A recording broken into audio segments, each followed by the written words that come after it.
కాడ కొలువు చేసేటోళ్ళు బాసు మెప్పు పొందాలని తండ్లాడుతుంటారు. అదే ఆర్సీబీ వీరాభిమానులు మాత్రం ఆర్సీబీ కప్పు కొట్టాలని తండ్లాడుతున్నారు. మస్తేండ్ల సంధి కప్పు కోసం కండ్లల్లో ఒత్తులేసుకొని ఎదురు చూస్తున్నారు ఆర్సీబీ ఫ్యాన్స్. ఈసాల కప్పు నాందే అన్న ప్రతిసారి కప్పు ఎవరికో జాయంగానే అవుతుంది.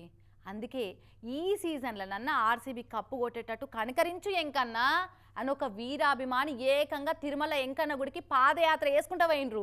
ఐపీఎల్ టీముల్లో ఆర్సీబీకి సపరేట్ ఫ్యాన్ బేస్ ఉంటుంది. 17 ఏళ్ల సంది కప్పు కోసం తిప్పల పడతానే ఉన్నారు. కానీ కప్పు కొట్టాలనే ఆశలు ఎండమావులే అయిపోతున్నాయి. బ్యాటర్లు లేరా, బౌలర్లు లేరా, స్పిన్నర్లు లేరా, ఆల్రౌండర్లు లేరా. ఏం తక్కువైందని ఆర్సీబీకి మిగతా టీముల ఫ్యాన్స్ ముందు చులకనైపోతున్నాం. ఈసాల కప్పు నామ్దే అంటే నవ్వుతున్నారు స్వామి. ఎన్నాళ్ళు మాకి అవమానాలు, ఎన్నాళ్ళు మాకి రోస్టింగులు. ప్రతిసారి కప్పు కొట్టకపోయినా పర్వాలేదు, క్రికెట్ ప్రేమికుల అభిమానం కొల్లగొట్టినామని మాకు మేమే సదిరి చెప్పుకొని లోపట కుమిలి ఏడుస్తున్నాం.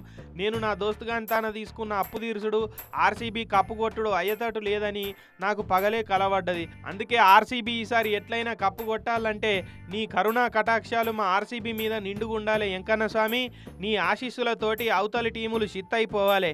మ్యాచ్ ఏదైనా విన్ను మేమే కావాలి. విరాటుడు పరాక్రమంతో చెలరేగిపోవాలి. మా ఆర్సీబీ దండయాత్రకు ఎదురుగున్న ఏ టీం అయినా పిండైపోవాలి. అందుకు నీ అండే మాకు ఉండాలి అనుకుంటా ఎం శరత్ అనే వీరాభిమాని ఇట్లా తిరుపతికి మెట్లెక్కి పాదయాత్ర చేసుకుంటా పోతున్నాడు బ్యానర్ పట్టుకొని.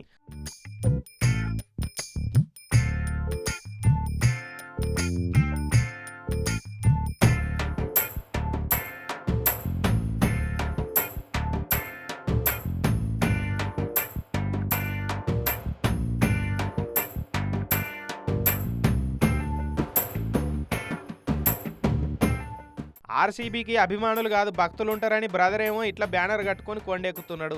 మరి ఈసారి ఎంకన్న బ్లెస్సింగ్స్ ఆర్సీబీకి నిండుగుండి కప్పును దండుకొని పోతారా, లేదంటే ఎప్పటి లెక్కనే ఏ సాల్ బీ కప్పు నహి అని గుడ్ బై చెప్తారో అంతా మ్యాచులలోనే బయటపడుతుంది. ఇక